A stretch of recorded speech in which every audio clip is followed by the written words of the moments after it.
जरूरत है, क्या चीज है। कोई भी काम कोई करता है तो मेनली मेरे ख्याल से दो चीज के लिए आजकल लोग कर रहे हैं, तीन चीज के लिए विशेषकर कहा जाए। एक तो पैसा होना चाहिए, दूसरा ग्लैमर होना चाहिए, और तीसरा जॉब सेटिस्फेक्शन होना चाहिए। तो आप इस तीनों के बारे में सोचें कि हमको ये मेडिकल लाइन से ये तीनों चीज मिल रहा है। पहला बात ये। दूसरा, अगर आप ड्रीम पालते हैं तो उसके लिए आपको क्या करना पड़ेगा, आपको एक प्लानिंग की जरूरत होती है। तो वो एक प्लानिंग आप बना लें अपने दिमाग में, और उस प्लानिंग के बाद आपको इंप्लीमेंट करना पड़ेगा। तो implementation is the most important thing. इसीलिए आप उसको ऐसा एक प्लान बना करके और इंप्लीमेंट करें। हर एक दिन इंप्लीमेंट करें, हर एक सप्ताह इंप्लीमेंट करें, हर एक मंथ में इंप्लीमेंट करें। आप एक रिकॉर्ड बनावें कि मैंने आज क्या पढ़ा है, कल क्या पढ़ा है, या एक सप्ताह में क्या पढ़ा है, या एक महीने में क्या पढ़ा है। उस रिकॉर्ड को आप देखें और अपने हिसाब से उसको तैयारी करें, एक अच्छे मार्गदर्शन में, किसी अच्छे मार्गदर्शक को लेकर के। मेरे ख्याल से आपका तैयारी अच्छा होगा। चलिए, ये एक तो बात हुई कि ब्रॉड प्लानिंग की। अगर हम सब्जेक्ट स्पेसिफिक प्लानिंग की बात करें, बायोलॉजी की पढ़ाई करनी है, उसके लिए अगर प्लान करना हो तो जितने बहुत सारे टॉपिक्स होते हैं, सिलेबस काफी लंबा होता है, उतना शायद पढ़ना हमेशा और सबको ठीक ठीक याद रख लेना संभव नहीं भी होता है। तो क्या करना चाहिए, कैसे सेलेक्टिव क्या बनना मुमकिन है इस एग्जाम में, और किस तरह से? जी बिल्कुल मुमकिन है। सबसे पहले आप क्या करें कि जैसे आप 11th में हैं या 12th में हैं या 11 12 पास कर चुके हैं, तो इसमें जो भी स्टूडेंट होते हैं मैं सबको लेकर के बात करता हूं कि कुछ बच्चे 11th में हैं वहीं से वो तैयारी के बारे में बात करते हैं, कुछ 12th में है वहीं से तैयारी के बारे में बात करते हैं, और कुछ बच्चे जो पास कर चुके हैं तो वही तैयारी करते हैं। तो मैं कलेक्टिवली बात कर रहा हूं सबके बारे में कि आप एक क्वेश्चन बैंक लें, या आजकल बहुत सारे कोचिंग इंस्टीट्यूट वाले या बहुत सारे जगह से मैगजीन्स में देखिएगा, बायोलॉजी के मैगजीन्स में, कि आपको ये पता चल जाएगा कि किस चैप्टर से कितने क्वेश्चन पूछते हैं। जैसे 9 यूनिट्स हैं बायोलॉजी में सीबीएसई सिलेबस में, तो उस 9 यूनिट्स में किस यूनिट से कितने क्वेश्चन बनते हैं ये आजकल आपको पता चल जाएगा आसानी से। तो वो 10 साल का आप देख लें कि मेरा रिकॉर्ड क्या है क्वेश्चन पूछने का, उसके हिसाब से आप सेलेक्ट करें। जैसे मान लीजिए कि हम जेनेटिक्स की बात करते हैं, या सेल बायोलॉजी बायोकेमिस्ट्री की बात करते हैं, या ह्यूमन फिजियोलॉजी की बात करते हैं, या प्लांट फिजियोलॉजी की बात करते हैं, तो जेनेटिक्स से आजकल जो देखा गया है कि सीबीएसई मेडिकल में 18 से 20 क्वेश्चन आते हैं। तो पहले आप उसको कर लें, क्योंकि जेनेटिक्स में 4 चैप्टर हैं और 4 चैप्टर से 20 क्वेश्चन आएंगे, तो सबसे पहले आप उसको कर लें। जो यूनिट इंपॉर्टेंट नहीं है क्वेश्चन पॉइंट ऑफ व्यू से, उसको आप सबसे बाद में करें। अब रही जेनेटिक्स की बात, जैसे हम कहते हैं 18 से 20 क्वेश्चन बनते हैं, तो वो बहुत कॉन्सेप्चुअल टॉपिक है, तो उसको उसी हिसाब से पढ़ें, उसका फैक्ट फाइल अलग से तैयार करें। ह्यूमन फिजियोलॉजी की बात करें, उसमें से 14-15 क्वेश्चन आते हैं, तो उसका फैक्ट फाइल अलग से तैयार करें। इस तरह से छोटे छोटे यूनिट्स में अगर आप तैयारी करेंगे तो मेरे ख्याल से आपका बायोलॉजी का अच्छा तैयारी होगा। जी चलिए, आपने कुछ नाम भी बताए सब्जेक्ट के, और कुछ भी चैप्टर्स के भी नाम जिनको खासतौर से ध्यान में दें। एक और भी हम बात आपसे समझना चाहेंगे आगे अश्विनी जी की। कहा जाता है कि कोचिंग बहुत इंपॉर्टेंट होता है, मार्गदर्शन की बात आप भी कर रहे थे, लेकिन इससे पहले एक और विचार हम बता दें बायोलॉजी की तैयारी पर। मीरा पूर्वे जी का कहना है कि ये बस एक सब्जेक्ट है, और अगर इसे इसी लिहाज से कड़ी मेहनत के साथ तैयारी की जाए तो कोई कारण नहीं कि बेहतर प्रदर्शन नहीं किया जा सकता है। कंपटीशन पॉइंट ऑफ व्यू इस तैयारी के लिए उनको एकदम क्वेश्चन सीरीज बनाना, जैसे अपने से भी तैयारी करें बच्चे, और क्वेश्चन सीरीज बना करके प्लस एनसीईआरटी के बुक के अलावा भी कुछ साइड बुक्स जैसे टाटा मैक्रोवेल की और प्रदीप वगैरह की अच्छी किताबें हैं, उसको भी अच्छे से देखें बच्चे। सिलेक्शन ऑफ बुक्स की भी बात कर रही थी मीरा जी, इसके बारे में आप क्या कहेंगे अश्विनी जी? जी मैं बताता हूं।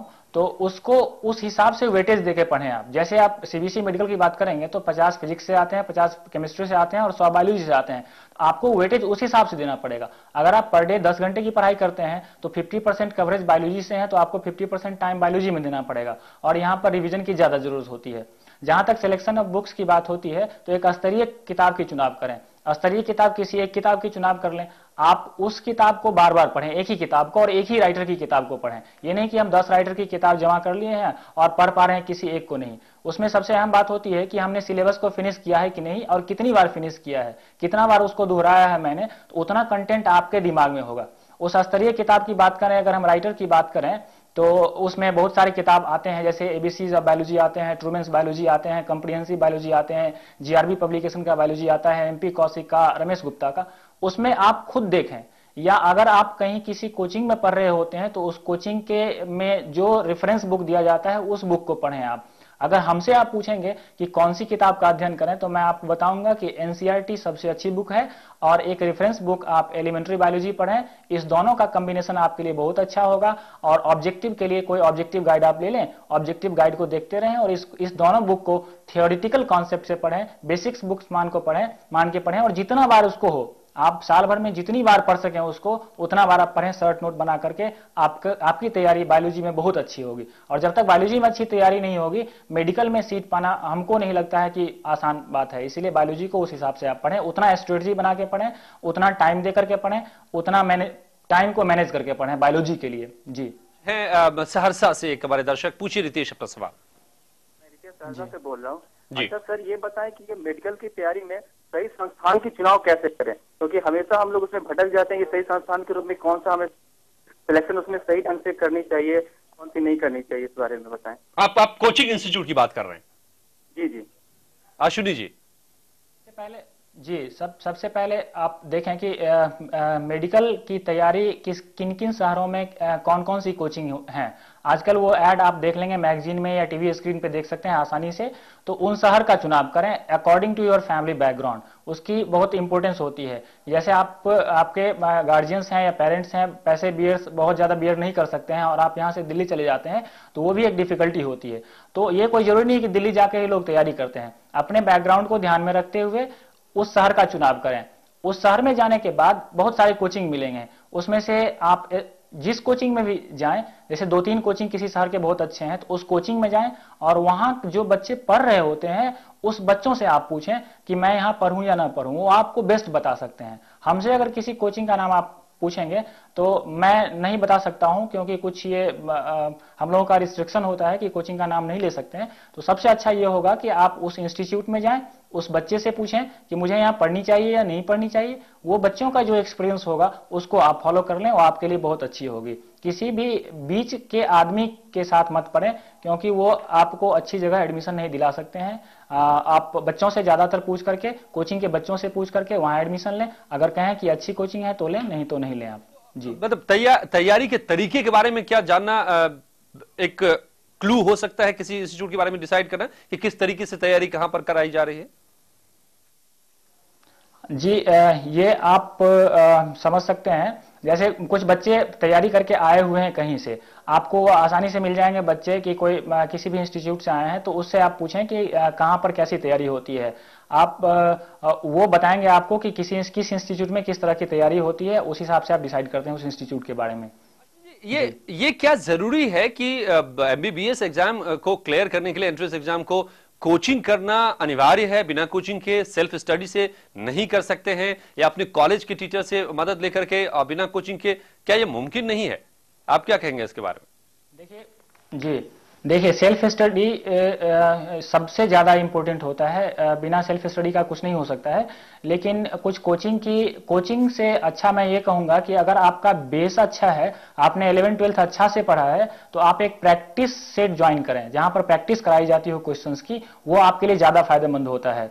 कोचिंग में कोचिंग लोग इसीलिए ज्वाइन करते हैं कि हमें एक अच्छा मार्गदर्शक मिले। अगर वो मार्गदर्शक आपको कॉलेज के ही टीचर मिल जाते हैं, आपके बड़े भाई ही मिल जाते हैं, आपको के कोई दोस्त मिल जाते हैं, या आपके कोई साथी कंपीट किए हुए हैं, तो मेरे ख्याल से कोचिंग कोई जरूरत नहीं हो। चलिए, नेहा हमारे साथ रांची से जुड़ गई हैं, एक सवाल पूछना चाहती हैं। पूछिए नेहा अपना सवाल। कि मेडिकल की तैयारी में जूलॉजी की तैयारी कैसे करें? जूलॉजी क्या? जी, अश्विनी जी आप सुन रहे होंगे सवाल। जी, देखिए अब जो एक कॉन्सेप्ट बन चुका है मेडिकल में, वो बायोलॉजी का कॉन्सेप्ट बन चुका है। उसमें 2 पार्ट हैं, बॉटनी और जूलॉजी। तो आप यूनिट की बात करें, आप जूलॉजी और बॉटनी की बात नहीं करें। आपके पास जो एक स्टैंडर्ड सिलेबस दिए गए हैं, सीबीएसई सिलेबस, वो बायोलॉजी के सिलेबस हैं, 9 यूनिट्स उसमें दिए हुए हैं, उसके हिसाब से आप तैयारी करें। अगर हमसे आप स्पेसिफिक जूलॉजी की तैयारी की बात करेंगे, तो जैसे उस जूलॉजी पोर्शन में आपको एनिमल फिजियोलॉजी की बात हम लोग करते हैं, या क्लासिफिकेशन की बात हम लोग करते हैं, या सेल बायोलॉजी की बात करते हैं हम लोग, तो वो सारे साथ ही आते हैं। आप बायोलॉजी के जैसे तैयारी कर रहे हैं, वही जूलॉजी का भी तैयारी है, कोई अलग से जूलॉजी की तैयारी नहीं होती है। हाँ, बहुत सारे बच्चे को जूलॉजी में इंटरेस्ट नहीं होता है, तो उनको ये टेंशन लगता है कि हम जूलॉजी का तैयारी नहीं करें। वही प्रॉब्लम उस बच्चे के साथ भी है जिसको बॉटनी में प्रॉब्लम लगता है कि बॉटनी का तैयारी कैसे करें। कोई अलग रणनीति नहीं होती है तैयारी करने करने की जूलॉजी और बॉटनी की, आप बायोलॉजी को मान करके चलें, क्योंकि बायोलॉजी से 100 क्वेश्चन पूछे जा रहे हैं और पूरी बायोलॉजी की आप तैयारी करें। अगर जूलॉजी में किसी स्पेसिफिक पोर्शन में आपको कोई दिक्कत होती है तो जूलॉजी के एक्सपर्ट से आप उसके बारे में जानकारी ले सकते हैं और उसकी तैयारी कर सकते हैं। जी चलिए, तो अश्विनी जी, हम उम्मीद करते हैं कि उन्होंने काफी सारे सुझाव दिए हैं और बहुत ही बेबाकी के साथ बहुत सारे पहलुओं पर उन्होंने बात कही है, जिसमें से कई बातें निश्चित तौर पर हम उम्मीद करते हैं कि बहुत सारे दर्शकों को जो तैयारी कर रहे हैं, जो छात्र हैं अभी और उनको मेडिकल एग्जाम क्लियर करना है, उनके काम जरूर आएगा। अश्विनी जी, आपका बहुत बहुत शुक्रिया हमसे बातचीत करने के लिए, हमारे दर्शकों को अपने सुझाव देने के लिए बहुत बहुत शुक्रिया आपका। तो आज के इस कार्यक्रम को हम यही खत्म करेंगे, लेकिन आगे भी इस उड़ान कार्यक्रम में अगले हफ्ते हम फिर हाजिर होंगे और ऐसे ही किसी अहम टॉपिक के साथ जो आपके लिए हो सकता है सीधा उपयोगी और कैसे आप तरक्की कर सकें, कैसे जिंदगी में उड़ान भर सकें, करेंगे उस पर चर्चा। तो आज के उड़ान में इतना ही। एक छोटे से ब्रेक के बाद यहां खबरों का सिलसिला जारी है। सहारा प्रणाम।